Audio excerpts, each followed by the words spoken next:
Hi everyone, my name is Monika. I'm a first year medical student at Kansas College of Osteopathic Medicine, and today I have the lovely Miss Kelbie Schneider here with me. Kelbie has a really inspiring journey, and I'm so excited for you all to hear a little bit more about it. So, welcome in, Kelby.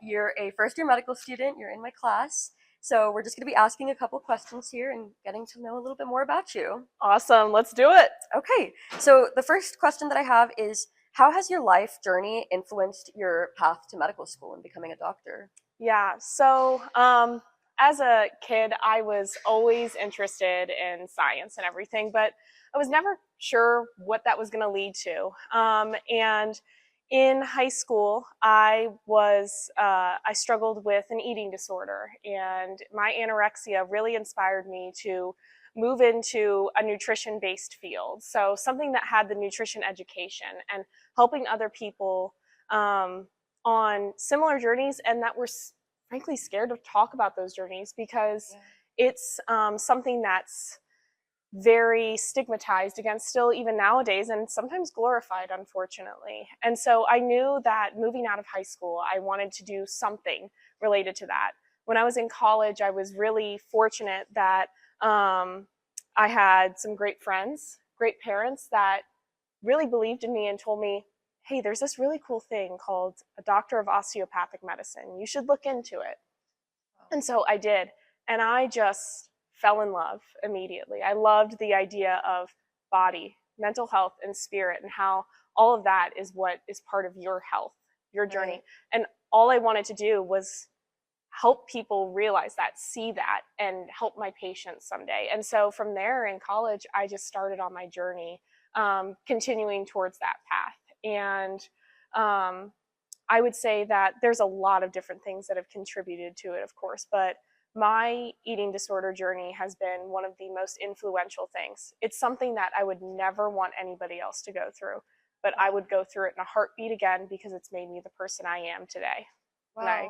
Well, Yeah. thank you for sharing that. And I did want to talk to you a little bit more about that because you recently did a lunch and learn at our school, kind of about that, about nutrition in general. Mm-hmm. Could you briefly describe what the lunch and learn was about and just how your background with having an eating disorder, how it has affected the person that you are today? Because I do think that it is something that is stigmatized, but it's also something that we all, at least a large majority of students, deal with, but nobody wants to talk about it. Yep, absolutely. So my lunch and learn was to bring that awareness, to make others feel heard in the sense of that, hey, like I've always really struggled sometimes to tell my story because people have always assumed, oh, she's got it all together. She's got it figured out. No, I don't. I absolutely do not. And that was one of the things I wanted to basically bring out and say that, hey, I've had my set of struggles, and I'm real. I get it.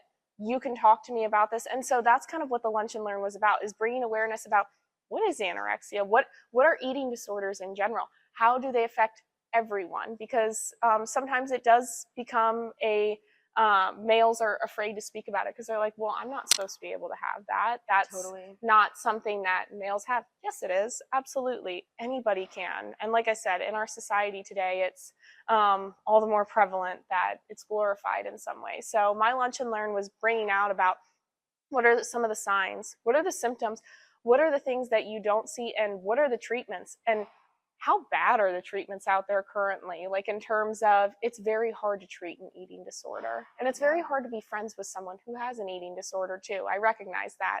I didn't exactly always make it easy on my parents or friends in high school to stick by my side, but educating people on that's the disease talking and not the person, that they can be two separate entities, and sticking by that person is the best thing you can do. That was something I really wanted to educate people on. And so I would say that with that, I hoped to at least educate people in terms of when we go out in the field someday, or we're even out on rotations or something, and we see that, we can recognize immediately that this person is going through something. And not cast that judgment, not think that, oh, it's their fault. No, it's the disease talking with that. And how can we support that person? How can we get them the treatments, especially if they're in an area that maybe they don't have access to that. Maybe they can't afford the treatments. What can we do for all of that? So Right. I would say that's a big piece of it for me, what that lunch and learn was. And my journey has really guided me in a way of, I want to incorporate the lifestyle medicine, the nutrition education, the everything, because it's not as simple as sometimes people think it is, but in some ways it is. There's so much information out there nowadays of, you should do this diet, you should do that diet, you should do this form of exercise, all of this. It's about finding the balance that works for you. It's about finding the things that do make you happy. You don't have to be a lifter if you don't like lifting. There's so many different forms of exercise. You don't like eating, beef or chicken? There's tons of other things you can do. Sure. You don't have to be on this specific diet or that. It's about finding that balance in life. And I think that's always something I've wanted to encourage, because that crosses all aspects. Right. So. Yeah, and I think that osteopathic medicine really does, obviously, it focuses on the holistic person and the mind, body, and soul. How do you keep your mind, body, and soul at bay? I know that you are a huge runner, and I'd love to hear more about that and how that plays a role in your holistic well-being. Yeah, absolutely. So yeah, running is the thing that keeps me sane in medical school, is what I always joke, because this is really hard. And it's very anxiety inducing. And so running is just such a peaceful place for me. I probably started running in about 2018 or so. And ironically enough, it's actually something that helped me through my eating disorder. Usually it's, I know, vice versa, but it helped me through a lot and a lot of my mental health struggles. Especially in COVID, when it hit, I got way more into running, because let's be real, we've all been through COVID. Exactly. And that was the one thing I could find consistently. So running's just always been there for me. I usually wake up every single morning and I go do some form of workout. Most of the time, I like to go for long runs and whatnot. There's just something so peaceful about being out on the trail and taking in nature, taking in whatever's going on. I've run in storms, I've run in really cold weather, but it's the one thing that keeps my anxiety at bay, makes all of this feel manageable. And I love doing races, of course, and whatnot.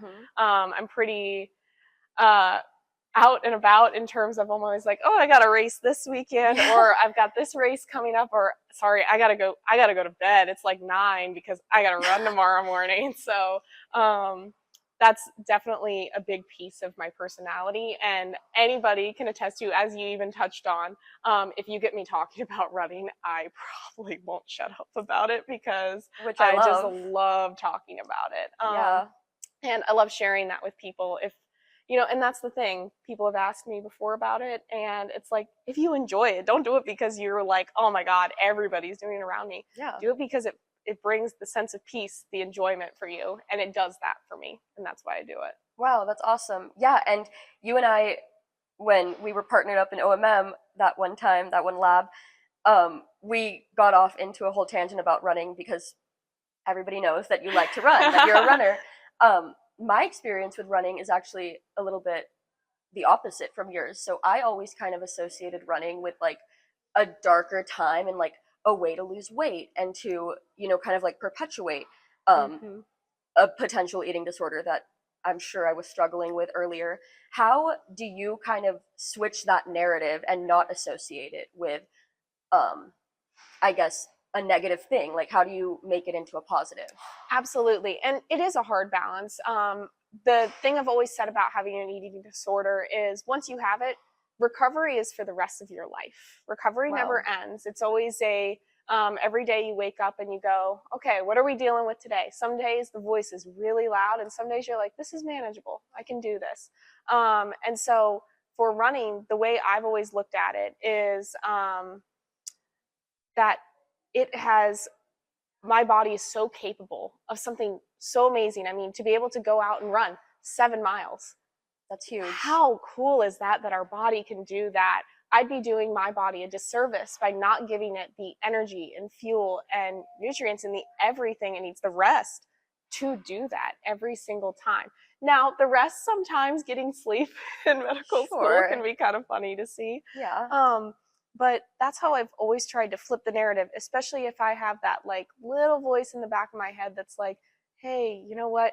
You shouldn't eat lunch. You shouldn't eat dinner. You shouldn't do that. And I'm like, how am I going to feel the next day on a run? How am I going to, what is my body going to think of that? And so that's how I've really helped myself with that. It's a very slippery slope, like you described, to get into that. But that's how I've looked at it. And the other thing too is it's very inspiring seeing some of the elite or runners out there. My mom is one of my biggest influences. Wow. She's a superstar. And she was always a big runner. And so seeing her over the years continuously do it in spite of chronic illness and the everything, I was like, gosh, that's amazing. Wow. Why don't I keep, like, why can't I run? But also, like, take care of my body too while I'm at it. If she can do it, she can take care of her body with a chronic illness and fuel herself and do all this. I want to do that. I want to be that. Wow, that's amazing. And I really like just the perspective of you're doing a service for your body. You're doing good for yourself. You're maintaining it, and you want to give it the nutrients it needs in order to do these crazy cool things that not everybody can do. Not everybody can run 7 miles. So I think that your journey is really inspiring. I wanted to ask, how has this influenced the kind of doctor you want to become? Do you know what specialty you want to get into? Yeah, so I don't know what specialty. I think if you talked with anybody around me, though, that I need to be somewhere where I can be patient forward. I grew up in a town of 135 people. So, whoa. Yeah. So shout out Davie, Nebraska. Cool, okay. But I have always loved, as much as small town can be small town with the drama sometimes and everything, it is so special to be so tied to a community. So I need to be somewhere where I can give back to a community that raised me like this, and helped me become the person I am today. So internal medicine, family medicine has always interested me. And I also think it's really cool to do something like that because you get to see so many different aspects. So like family medicine, you might be seeing a 4-year-old kiddo at 9 a.m. and then at 10 a.m., oh, you're going to see, Rosa, she's just retired or whatever. So that's something so special to me. I want to make sure that in a rural community, people have access to care. I was very fortunate that I wasn't necessarily far from a big city that I could go get the access to treatment. But I knew lots of individuals that I would go to group therapies or anything with. They had to drive an hour and a half to access any sort of eating disorder care or sometimes care in general. Yeah. That's something that I think is so difficult, and especially with an aging population.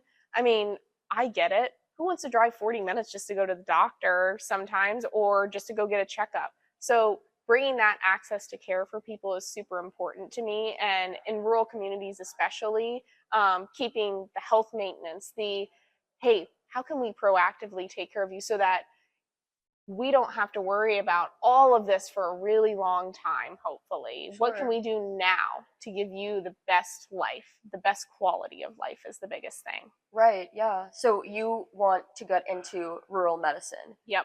Wow, I think that's awesome. Yeah, I love small town communities. There's just something so special about it to me. It reminds me of home. I love being able to have those long-term relationships with patients and interact with them on either the basis of seeing them at the doctor's office or just seeing them down the street and being like, hey, how's it going? Oh, that's working sweet. In your garden, whatever it is. So that's something that's always been really important to me. So, well, that's amazing. And you have mentioned that community is something that's very important to you several times throughout our talk. I wanted to kind of bring up the fact that you have a really solid group of people here at Kansas Com, and you guys are always in that one specific room on the 3rd floor.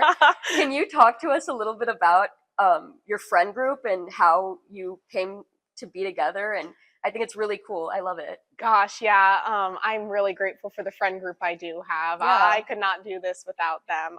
A lot of credit to them. Oh. I first met, well, I'm always walking around with Kate, so Yep. that's my bestie. Oh. And I met her at Accepted Students Day in February of 2024. And so Whoa. we just met each other, we exchanged numbers, and we didn't know if we were going to end up here. And this is the school I committed to. I knew I wanted to be here, and we had texted and said, hey, did you commit to here? And then we kind of just went from there. So when we first came back in July, we met up. And to be completely honest, we just got along because we were raised similar, grew up in similar communities, and it just kind of happened from there. And then in the room, we just started kind of being like, hey, we like this person, or hey, they're fun, bring them in. And so like, we love Kyle. He always brings a certain level of energy to the room. Yeah, for sure. And so he's like a little brother or a brother to me in general. There's so many people that I'm so grateful for, but that very tight friend group, I could not do all of this without it. And especially medical school doesn't slow down for the rest of your life too, right? So there's a lot of things they've been there for me on that I just am so appreciative of. So yeah. Wow, that's so great. So we're going to be moving on to a couple of our rapid fire questions that we have here. Just fun, lighthearted questions. Yep. So what is your go-to comfort meal for either a really long exam weekend or just when you're studying in general? Okay, so I have a crunchy chicken salad is usually one of my go-to like lunches I'll always bring here or have on the weekend.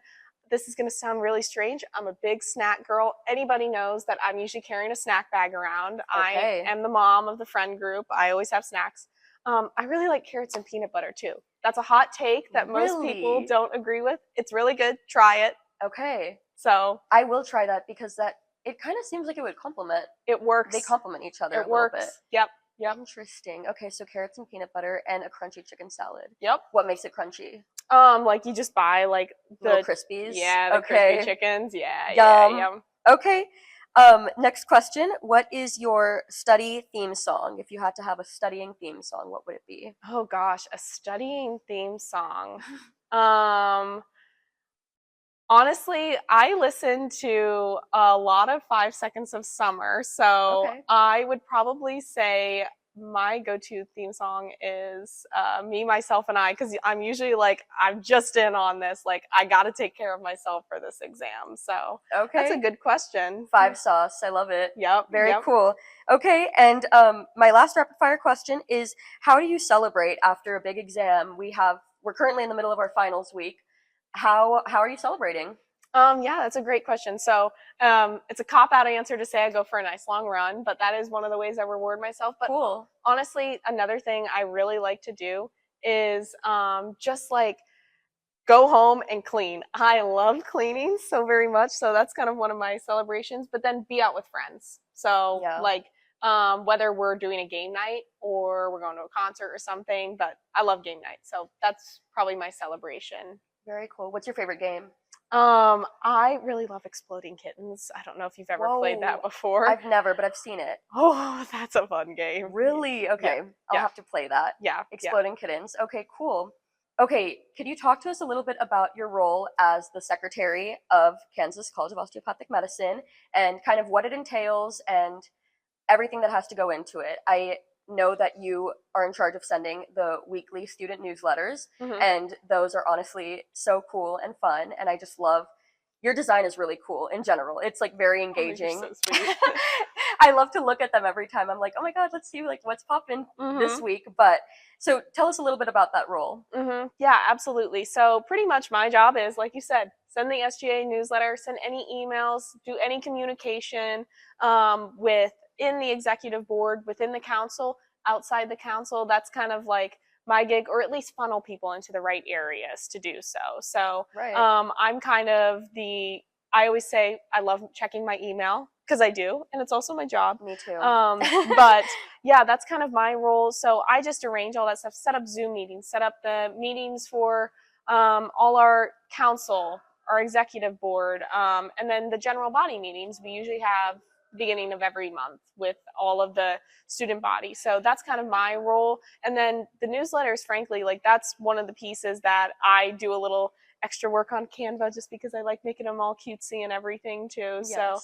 So that's my role. I'm really grateful. I have a very awesome board I get to work with. And so they make it really easy on me to do all that. And I have an awesome council I work with too. And so I am usually always joking that hopefully people are reading my emails, but oh my gosh, I know. Yeah. And yeah. you have good lures for your emails too. You're like, open this. Mm-hmm. Like, and I'm like, yeah, I'm going to click it. I'm going to click it either way though, because I am a frequent email reader, but I know that some students are not. Yep. I know. It's like, I feel bad. I'm like, oh my God, I'm killing them with emails right now. Like it's so much, but you know, I enjoy doing it so much. I at first was worried it was going to be way too much, but finding the balance of figuring out this is what I'm capable of, and you know what, if the newsletter or this email doesn't get sent out, I'll ask for help, or it just won't happen this week, and that's okay, kind of thing. So finding that balance to protect my peace in, you know, my studies or my mental health or other things going on in my life, I have found that that's really important. So yeah, absolutely. And having that grace on yourself is also huge, because I know a lot of medical students were really used to taking on 10 different things all at once, and it can be overwhelming and we can feel like we can't ask for help. And so I really liked what you said about asking for help or it not happening that week because you are too busy. I thought that's a really good piece of advice, that you're allowed to kind of chill and give yourself grace. Yep. So, Exactly. I really appreciate talking to you today. Your journey is so inspiring, and I think that it's a lot more relatable than students may want to admit. I think that it's extremely important, and I really appreciate that you are just spreading awareness towards the eating disorder community and how to overcome it, and running as a means of kind of escaping some demons or even being comfortable with those demons. So I really appreciate our talk today, and thank you so much. Thank you for having me and allowing me to share my story today. Yeah, of course. Thank you.